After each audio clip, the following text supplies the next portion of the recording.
দেশে হাম ও ডেঙ্গুর প্রকোপ বেড়েই চলেছে। সাম্প্রতিক সময়ে স্বাস্থ্য অধিদপ্তরের তথ্য অনুযায়ী হামের উপসর্গ নিয়ে এখন পর্যন্ত প্রায় 680 জনের মতো শিশুর মৃত্যু হয়েছে।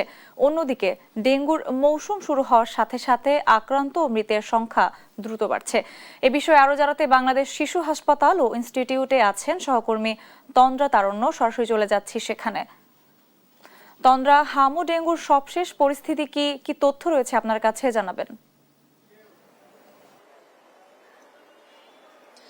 সঞ্জিদা, এই কিছু মাস ধরে কিন্তু আমরা দেখতে পাচ্ছি যে হামের যে প্রকোপ সেটি কিন্তু ধীরে ধীরে বেড়েই চলেছে এবং এর পাশাপাশি এখন কিন্তু ডেঙ্গুর মৌসুম হওয়াতে ডেঙ্গুতেও আসলে মানুষ আক্রান্ত হচ্ছেন। এবং এখন পর্যন্ত যদি বলি, শুধু চলতি মাসের কথাই যদি বলি, শুধুমাত্র চলতি মাসে কিন্তু ডেঙ্গুতে প্রায় 1703 জনের মতো আক্রান্ত হয়ে 3 জনের মতো মানুষ তারা আক্রান্ত হয়েছে ডেঙ্গুতে। এবং গত 24 ঘন্টায় কিন্তু 2 জনের মৃত্যু হয়েছে ডেঙ্গুতে, তার মধ্যে ঢাকায় একজন এবং বরিশালে একজনের মৃত্যু হয়েছে।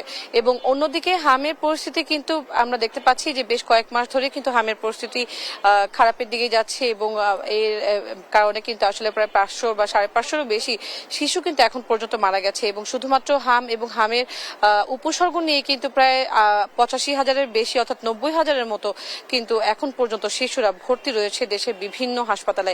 এবং প্রতিদিনই কিন্তু ঢাকার বাইরে থেকে কিন্তু রাজধানীতে তার স্বজনরা বা শিশুরা, শিশুর পরিবাররা আসছেন শিশুদের চিকিৎসা করাতে। এবং হামের যে উপসর্গ, সেই উপসর্গগুলোর মধ্যে নিউমোনিয়া, ডায়রিয়া এবং জ্বর, এই ধরনের কিন্তু উপসর্গগুলো তাদের মধ্যে দেখা যাচ্ছে সবচেয়ে বেশি।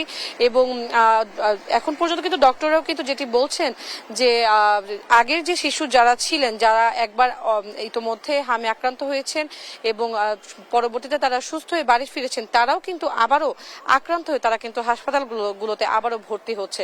তো এমন পরিস্থিতির মধ্য দিয়ে এখনো আমরা যাচ্ছি। তবে এই হামের কবল থেকে আসলে আমরা কবে এই রোগ আসলে থেকে আমরা মুক্তি পাবো সেটিও আসলে একটি জানার বিষয়। এবং পাশাপাশি এত শিশু মারা যাচ্ছে। গত 24 ঘন্টার কথা যদি বলি, গত 24 ঘন্টায় কিন্তু প্রায় 3 শিশুর মৃত্যু হয়েছে হামে। এবং পাশাপাশি যেমনটা বলছিলাম যে ডেঙ্গুর কারণেও কিন্তু এখন মানুষ আক্রান্ত হচ্ছে ডেঙ্গুতে এবং মারা যাচ্ছে। এবং এই ডেঙ্গুর মৌসুম হওয়াতে কিন্তু এখন দেখা যাচ্ছে যে প্রতিটি ঘরে ঘরে কিন্তু বলা যায় যে ডেঙ্গুতে তারা আক্রান্ত হচ্ছে। এবং এখন পর্যন্ত দুটি হাম এবং ডেঙ্গু দুটিরই কিন্তু বেড়েই চলেছে। তবে এ নিয়ে কিন্তু যথাযথ কাজ চলছে বলেও কিন্তু জানা গেছে। এবং হামের টিকাদান কর্মসূচির পর থেকে কিন্তু কিছুটা কমলেও এখনো, যেমনটা বললাম, যে এখনো কিন্তু আগের যারা ছিলেন তারা কিন্তু আবার নতুন করে আক্রান্ত হচ্ছে এবং আক্রান্ত হয়ে তারা হাসপাতালগুলোতে ভর্তি হচ্ছে।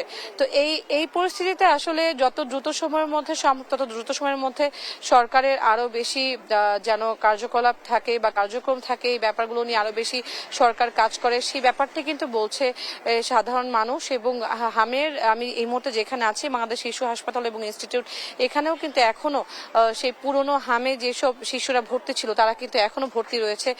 কেউ কেউ যদিও সুস্থ হয়ে বাড়ি ফিরছে, তবে হামে আক্রান্ত শিশু এবং হামের উপসর্গ নিয়ে ভর্তি শিশুর সংখ্যাও কিন্তু দিন দিন বেড়ে চলেছে। এবং গত 24 ঘন্টায় কিন্তু এই হাসপাতালটিতেও প্রায় অনেকগুলো শিশুই কিন্তু এখানে ভর্তি হয়েছে। এবং পাশাপাশি এখানে হামের পাশাপাশি যে ডেঙ্গু যে ওয়ার্ডটি রয়েছে, সেই ওয়ার্ডেও কিন্তু দেখা যাচ্ছে যে মানুষ ভর্তি হচ্ছে, শিশুরা ভর্তি হচ্ছে। অনেক শিশুই রয়েছে যারা ডেঙ্গুতে আক্রান্ত হয়ে আসছেন চিকিৎসা নিতে। তো পাশাপাশি বড়দের কথা যদি বলি, বড়রাও কিন্তু ডেঙ্গুতে আক্রান্ত হচ্ছেন। এবং এই দুইটি রোগের প্রকোপ যেমন ভাবে চলছে, এমন ভাবে চলতে থাকলে আরো বড় কোনো ধরনের আসলে খারাপ পরিস্থিতির মধ্যে দিয়ে আমরা যেতে পারি, এমনটাও কিন্তু শঙ্কা থেকেই যাচ্ছে। তো এই পরিস্থিতি থেকে কবে আসলে আমরা বেরোতে পারবো এবং কবে আসলে হাম এবং এই এখন যেহেতু ডেঙ্গুর মৌসুমেও ডেঙ্গু যেহেতু অনেক বেশি ছড়াচ্ছে, এই দুটি রোগের কবল থেকে বা থাবা থেকে আমরা কবে এখান থেকে বেরোতে হবে এবং এর জন্য যদি প্রশাসন আরো বেশি কাজ করে, এমনটাই কিন্তু প্রত্যাশা করছে সাধারণ জনগণ। সঞ্জিদা, এই ছিল আমার কাছে বাংলাদেশ শিশু হাসপাতাল এবং ইনস্টিটিউট থেকে সর্বশেষ।